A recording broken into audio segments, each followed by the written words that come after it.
Episode 1130 of the One Piece anime recently debuted, and it is an adaptation of the manga chapter 1096 of the One Piece manga. What is so interesting here in regards to Buckingham Stussy is that this is actually the first time we're seeing a young Buckingham Stussy in color, and we're getting a good visual depiction of how she actually looks, because in moments prior to this in the manga, we never got a very good indication, because in chapter 1096, we don't really get to see her that well, as she's a bit of a doodle on Newgate's shoulder.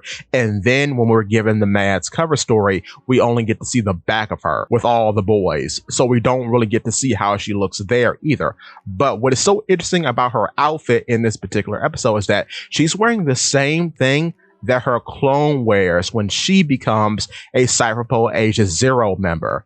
So I found that really interesting and really odd, because both of them are wearing a white dress with a pink tie. Very interesting. The only difference is that Buckingham Stussy is wearing a black hat, whereas her clone was wearing a mask that indicates that she's a upper echelon member of Cypherpole Zero. So with that being said, it got me to thinking, in a recent Vivid Card drop, okay, we got the confirmation that the clone of Buckingham Stussy, just known as Stussy, has the ability of the Zoan type devil fruit known as the Bat fruit.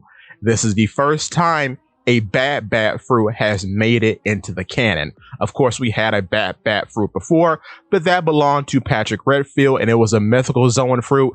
And of course, Patrick Redfield's a video game character, so he's not particularly canon. At least he's not canon yet, because he really can be, which is odd, and that's a whole nother story. I've done videos on that. Anyway, the point is that I wonder if Stussy got her powers from Buckingham Stussy, because I did another video saying that I think it will be interesting if the clone of Stussy joined the crew, because she is one of three parts that leads us to the ultimate conclusion, that is the Seraphim. Because one, you have the introduction of cyborgs with Frankie. Two, you have the introduction of mutants with Sanji and all of his Germa siblings. And then three, you have the introduction of clones, with Stussy being the first human clone in One Piece history, with her creation of credit to Mads.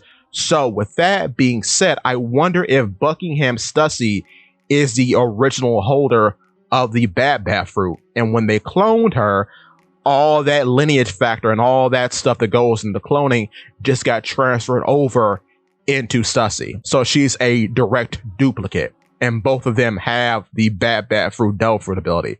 So I wonder, in that case, is that treated differently than what we see from the Seraphim?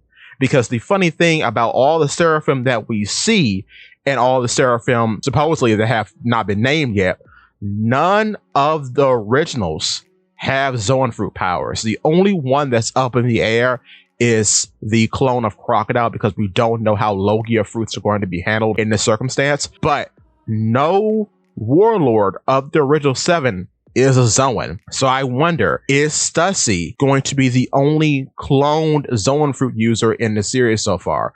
Because remember, this is not a situation like Momonosuke. Momonosuke ate a clone fruit. He is not the clone of a devil fruit user. Stussy presumably could be, which is very interesting. But with that being said, give me your thoughts and tell your friends about Paulapede. What's